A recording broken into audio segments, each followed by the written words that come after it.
Splitting of the sea. Was the sea really split, or was it something else?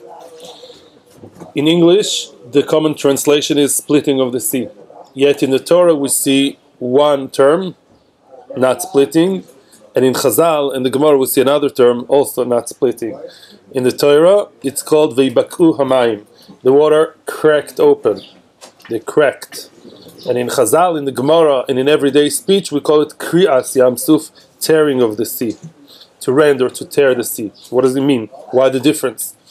The reason is, says Hashem Shmuel, Veibaku is the way that Hashem speaks in his Torah Shebechtav, in the Chumash. Yibaku means when a beki'ah means cracking from the inside. When a chick opens up the egg from the inside. Or when a vessel has too much pressure from the inside, from the wine, whatever is inside, and it cracks open from the inside out. That's called Veibaku. Just like HaKadosh Baruch Hu himself is hidden, and Hashem himself, from the hidden spot, so to speak, opened up and let us see his amazing glory. And let us see that he is really the only one in charge. From our point of view, is Kri'as Yam Suf.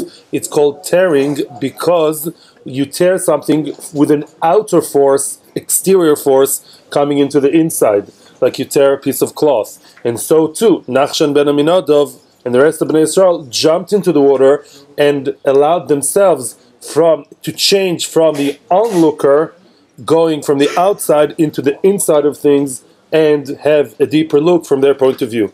That's why Veibaku versus Veikaru. May we all be zeicher to have real Nisim coming up soon, and we'll be able to see Hashem's glory from our point of view, and He'll reveal Himself from His point of view, and Be'ezus Hashem will rejoice in Yerushalayim. Thank you. Now we can